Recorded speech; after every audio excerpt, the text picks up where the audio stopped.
Yes, welcome on board, brother. Live pa rin po tayo dito sa ating programa. Likod bayan ni Brother Tony Falcon ng CBS DWA DT98 kHz News AM. Ano po ang itinawag at nilalapit sa ating programang ito at kayo po ay pantakay nagkaroon ng simpati at tiwala sa ating pong programang ito, Likod Bayan. Ano po ang dating naging sakit? Ay, pananakit ng paa ko at panlalabo ng mata. Okay, panlalabo po. Lalabo ng mata. So nasaan po yan yung sabi po ninyong may arthritis? Ang tingin ko po dito, meron pong vasculitis po ito diabetes po ito, vasculitis. Kasamang Tony Falcon, kasamang Bea Corfus, ang ating direktor na napakaganda diyan sa ating istasyon. So Live TV Channel 33 at Destiny Cable Channel 98 and Sky Cable Channel 5. So nasaan na po yung inyo pong pagmamanhid na sinasabi po ninyo? Medyo nampak na.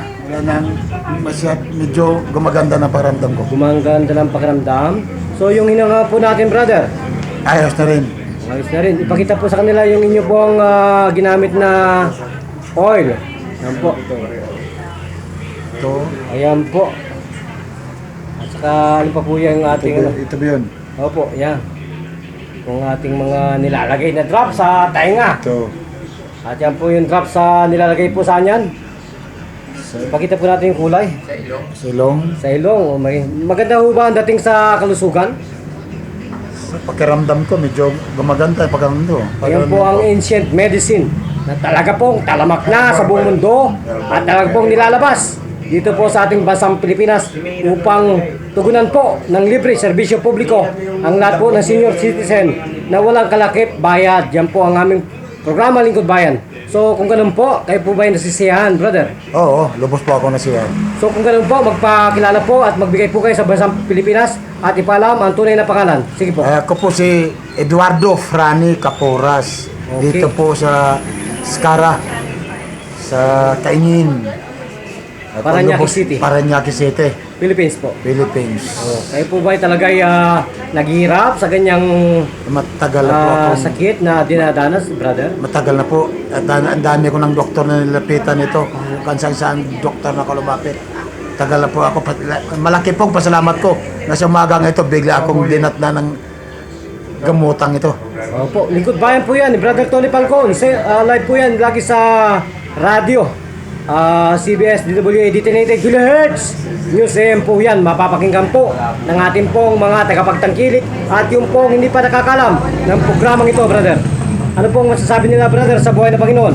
Ay, salamat sa umagang ito dahil dumating ang biyaya ng Diyos sa amin na ikaw. Lingkod Bayan po. Lingkod Bayan po. Tony Falcon. Tony Falcon. Yan po ay walang kalakip na kabayaran sa aming pong programang ito. Serbisyo Libre Publiko. Brother, ano pong pangalan nila sa totoong buhay? Sa toong buhay, ako ay may edad ng 74. Ako si Romulo Cordios. Diyos po. Oh. So, kayo po ba ay talagang napasaya ng programang ito, brother? Oo. Tapos ba kayo? Hindi pa. Susunod pa ako. So kung ganun po, babalik tayo on board.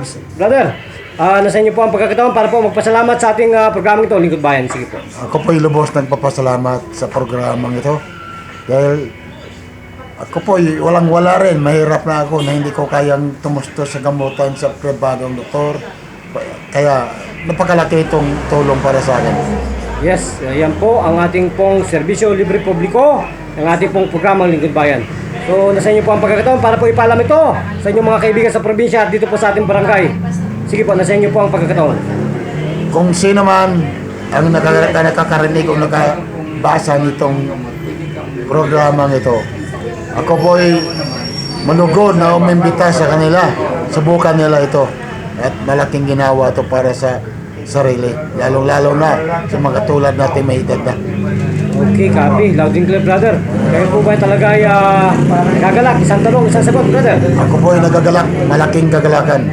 Okay, kung ganoon po, magpapalam na ang ating program ito sa aking pong katawan. Nagbabalita at nagulat para sa Lingkod Bayan Balita. Bida ka kasamang Tony Falcon. Thank you, Mr. Roxanne. Saludo ako sa iyo.